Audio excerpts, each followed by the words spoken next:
बिस्मिल्लाहिर्रहमानिर्रहीम। चेहरे का चिकनापन। चिकनी जिल्द पर हर वक्त चिकनाई रहती है और दूसरी किस्म मसलन खुश्क या नॉर्मल जिल्द पर भी अक्सर चिकनाई आ जाती है। इस चिकनाई को ख़त्म करने के लिए टमाटर का आधा टुकड़ा काट कर इस टुकड़े को बहुत आहिस्तगी से कम 10 से 15 मिनट तक चेहरे पर मलें। फिर सादा पानी से चेहरा धो लें। ना सिर्फ चिकनाई ख़त्म हो जाएगी बल्कि चेहरा भी चमक उठेगा। मुर्दा जिल्द की सफाई।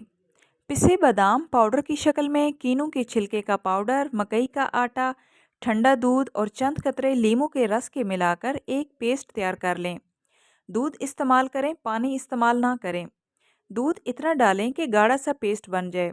फिर इस पेस्ट को चेहरे पर मलकर आहिस्तगी से रगड़ें। कम से कम 20 मिनट तक रगड़ें। ये पेस्ट मुर्दा जिल्द की सफाई कर देगा। इस पेस्ट को आप हाथों और पैरों के लिए भी इस्तेमाल कर सकती हैं। काली गर्दन की रंगत निखारना। आंवला की बारीक पिसी हल्दी को सरसों के तेल में मिलाकर इस तेल की मालिश गर्दन पर करें।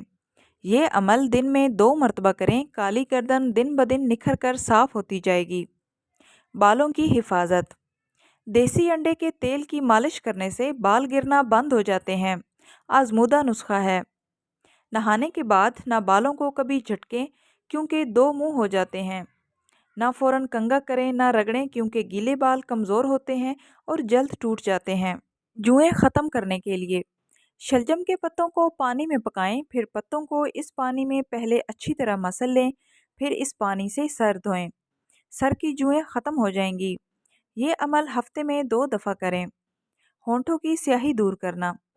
गुलाब की पंखुड़ियों को थोड़े से दूध में पीसकर दिन में 3 से 4 मरतबा होंठों पर लगाएं।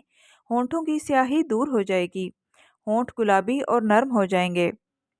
एक टमाटर का जूस, 1 खाने का चम्मच लीमू का रस और पुदीने की 10 से 15 पत्तियां मिलाकर पीस लें और ये मिक्सचर रोज़ाना 1 कप पिएं। होंठों की स्याही ख़त्म हो जाएगी। थोड़ी सी बलाई में कुछ कतरे लीमू के रस के डालें और इसको अच्छी तरह मिक्स करके होंठों पर लगाएं। होंठ गुलाबी हो जाएंगे। आई होप सो फ्रेंड्स, आज की वीडियो आप लोगों के लिए हेल्पफुल रही होगी। वीडियो अच्छी लगे तो प्लीज़ वीडियो को लाइक करते जाएं और इस तरह की मुफीद मालूमाती वीडियोस के लिए चैनल को सब्सक्राइब करें। मिलते हैं नेक्स्ट वीडियो में, तब तक के लिए अल्लाह हाफिज़।